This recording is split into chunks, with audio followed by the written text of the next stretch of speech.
उन इलाकों में भी सावधानी बरतनी चाहिए। उस पूरे अंचल में जहां पर छत्तीसगढ़ की परिवर्तन यात्रा निकल रही थी, गांव-गांव पोस्टर लगे थे कि हम इस यात्रा को चलने नहीं देते। कोई न कोई हादसा होने की शंका हो चुकी थी। यदि शंका होने के बाद भी पर्याप्त सुरक्षा नहीं थी तो सरकार के ऊपर प्रश्न चिन्ह लगता है।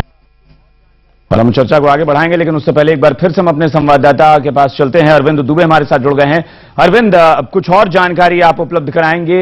इस घटना तक की बात आपने बता दी कि किस तरह से हमला होता है, हमले के बाद की जो एक्टिविटीज होती हैं माओवादियों की, उसके बारे में संक्षेप में अरविंद बताएं।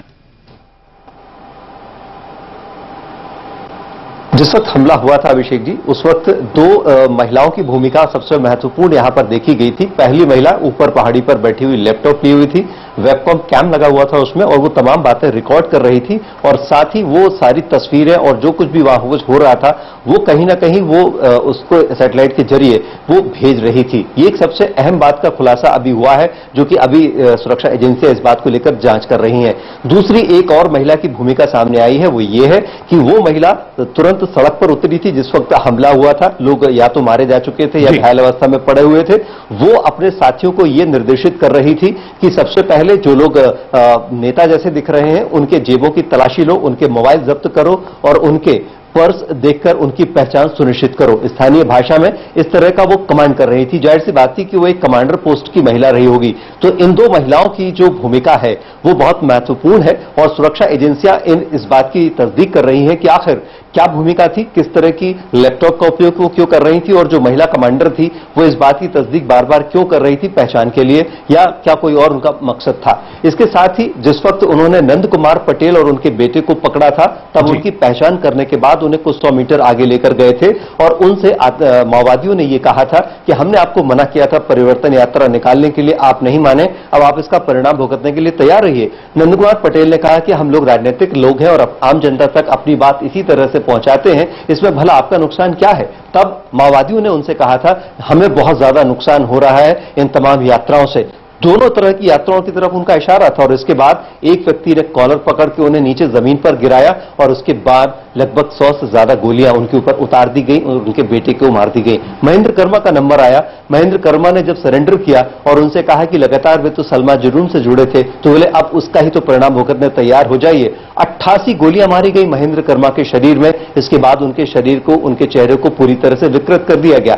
दो परिणाम थे, दो बातों के परिणाम थे। एक को परिवर्तन यात्रा के कारण मारा गया, दूसरे को सलवा जुलूम के कारण मारा गया। लेकिन यहां पर एक बात और मैं आपको बता दूं कि एक आदिवासी विधायक और थे जिनका नाम कवासी लखमा बताया जा रहा है। ये आदिवासी विधायक को जरूर माओवादियों ने पकड़ा था, लेकिन उन्हें बाद में छोड़ दिया। आखिर वो क्यों छोड़ा गया, अभी तक इस बात का खुलासा नहीं हो पाया है। एक बात और सामने उभर कर आ रही है कि अजीत जोगी इस सभा के तुरंत बाद एक चौपर से वहां से क्यों निकल गए थे। छत्तीसगढ़ के लोग इन दो सवालों का जवाब जानना चाहते हैं। आने वाले समय में डिबेट का विषय शायद यही होगा कि ये दो नेता आखिर उस वक्त उस मौके से कैसे बच निकले। बिल्कुल, हमारे साथ इस वक्त नक्सली मामलों की, माओवादी मामलों की एक्सपर्ट हैं निर्मला जी हमारे साथ जुड़ गई हैं। निर्मला जी, आपका भी स्वागत है खबर भारती पर। धन्यवाद जी। ये बताएं निर्मला जी, आप चूंकि खुद अधिकारी भी रही हैं, वरिष्ठ अधिकारी रही हैं, इस माओवाद की समस्या से आपका पूरा वास्ता भी रहा है। ये जो मामले हो रहे हैं इसके पीछे वजह तलाशने की कोशिश मतलब दशकों से की जा रही है कि आखिर वजह क्या है और इसने अपना रंग बदल क्यों लिया। जो एक अभियान शुरू हुआ था वो आज खूनी संघर्ष में क्यों तब्दील हो गया। देखिए, ये तो बहुत समय से एक तरह से हिंसावादी कार्यक्रम बन गया है और ये जो ग्रुप है वो वहाँ पे काफी अपनी जड़ बैठा चुके हैं। पहले आंध्र प्रदेश में थे, फिर उड़ीसा और छत्तीसगढ़ में आ गए हैं, थोड़े बहुत मध्य प्रदेश में हैं। वो अपना प्रभुत्व बढ़ाना चाहते हैं। वो कहते हैं हमारा रेड कॉरिडोर लंबा बनेगा। ये एक तरह से लड़ाई है कब्जा करने की और वो कहते हैं गरीबों के लिए लड़ रहे हैं। तो हमारा कहना है गरीबों के लिए लड़ना है तो आप सत्ता में आ गई नहीं इलेक्शन लड़के। हिंदुस्तान के प्रजातंत्र में सबके लिए है, हिंसा से तो कोई काम नहीं हो, लेकिन वो हिंसा को सोचते हैं कि हिंसा से काम हो सकता है। जी, ये है।